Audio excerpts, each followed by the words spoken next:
ছাত্র রাজনীতির কথা যদি বলি, তাদের মূল প্ল্যাটফর্ম ইউনিভার্সিটি থেকে আসে। তো এই ছাত্র রাজনীতির কাজটা কি? তারা কি সংসদে মানে ডাকসু জাকসু চাকসু ওখানে যাবে?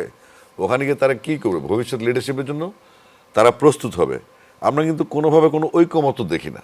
একটা দল, একটা রাজনৈতিক দল যে একটা কাজ করে, আর একটা দল এটার বিরোধিতা কমিটেডভাবে করছে। একটা জুলাই বিপ্লবের মূল মটো ছিল একটা ঐক্যবদ্ধ জাতি, একটা ঐক্যবদ্ধ পথ চলা, যেটার মাধ্যমে একটা জুলাই যে সনদটা আসছে সামনে, যে প্রশ্ন হচ্ছে গণভোট নিয়ে, তো এইগুলাকে ইমপ্লিমেন্ট করে মানুষের কাছে ক্ষমতা হস্তান্তর করে একটু শান্তিতে থাকা, এটা ছোটোখাটো ডিমান্ড। 4 কোটি নতুন ভোটার যারা এখানে আছে, আপনি প্রবাসী অনেক পোস্টাল ভোটের ইস্যু আছে, সেখানেও তরুণরাই কাজ করে। আমরা সবসময় দেখেছি 52 থেকে 71, 69, 90 এবং 24 সবসময় তরুণরা প্রাণ দিয়েছে।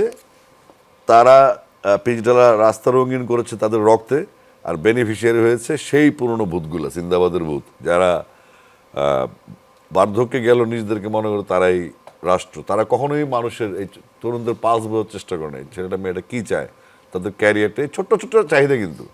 তো এই চাহিদাগুলোর দিকে নজর না দিলে যেটা হবে, 24 আন্দোলনটা একটা জিনিস শিখে গেছে, যদি ভবিষ্যতে যারা পাওয়ারে আসবে তারা কিন্তু একটা চ্যালেঞ্জে থাকবে, জি, এবং অবশ্যই চ্যালেঞ্জে থাকবে। এটা যতক্ষণ মাথায় ঢুকবে, যত দ্রুত মাথায় ঢুকবে তত ভালো।